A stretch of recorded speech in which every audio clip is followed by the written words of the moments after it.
and today I'm going to talk about our real-world experiment in Finland, where we are crowdsourcing a lawmaking process.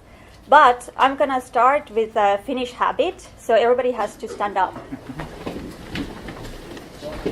And then you have to take a shape of a tree, and you can decide what kind of a tree do you want to be. And then you say aloud, "I am a tree."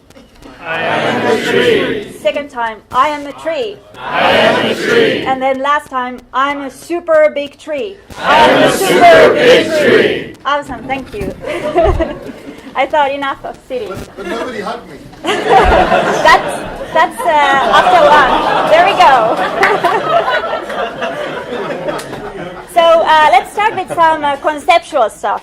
First, in my work I'm looking into what happens when you bring the open into processes that used to be closed, such as policy making or lawmaking, and I call it the open X. And what happens in these processes is that you get this crowd, this undefined crowd, this anonymous crowd that we don't really know who they are, and so I'm studying what are the implications of this process. And some more concepts here, like one of the earlier speakers mentioned that it's very important to be clear about concepts. So I define crowdsourcing as an online task that is open for anybody to participate in. And crowdsourcing is one of the ways that we can actually implement this notion of open X. And by crowdsourcing, we can also harness collective intelligence and collective wisdom of the people. So this is the framework that I'm working with.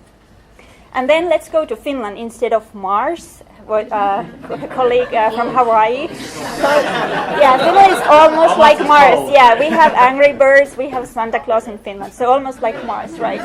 So in Finland, what we are doing right now with the Ministry of Environment and the Committee for the Future in the Finnish Parliament, we are running a real-world experiment where we are crowdsourcing off-road traffic law. And off-road traffic means traffic by snowmobiles. We have most of the year in Finland we have snow, just like in Alaska. And also we have a growing number of four-wheelers and all kinds of off-road traffic devices in the nature. And there has been public debate about this regulation and this law.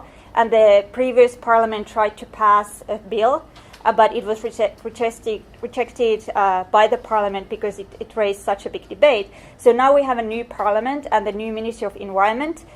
He wanted to get the people, the Finnish public involved in this lawmaking process to get more ideas to the process.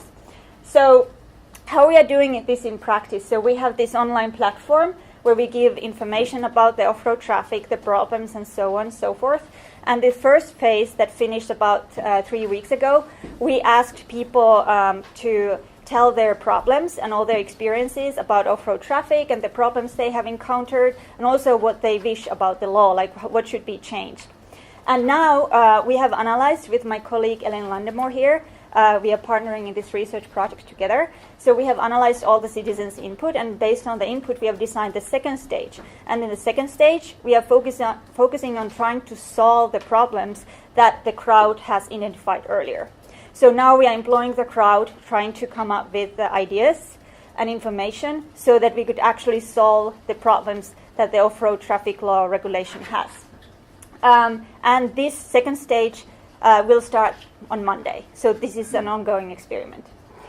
So what happens here, concept-wise, is that now the Parliament of Finland and the Ministry of Environment, they are actually turning the knowledge search from the local knowledge neighborhoods of the civil servants and the politicians to the distant knowledge neighborhoods of the citizens. And that's the basic notion of collective intelligence, that you're trying to get diverse kind of knowledge and information, because that's supposed to be better than just the internal knowledge in the Ministry of Environment. Because how the legislative process in Finland works is that the civil servants actually write the law, and it's rarely changed in the parliament. So now, what the story seems to be about largely, it's not about the quality of the ideas so far. There are a lot of good ideas, there's a lot of good knowledge, so the technique of crowdsourcing seems to work very well. But the story is about the clash of these different knowledge neighborhoods, and also the lack of trust. The public, the participants in this crowdsourced process, they don't trust the civil servants. that they do actually good job and they would be unbiased when they draft the law. And also then the civil servants, the civil servants, they don't trust the knowledge of the public. So with this, I would like to call you to take action with me and Ellen later today and tomorrow, because we want to hack some of these challenges and find solutions, because we need to figure out what is the best way even to evaluate these ideas. Thank you.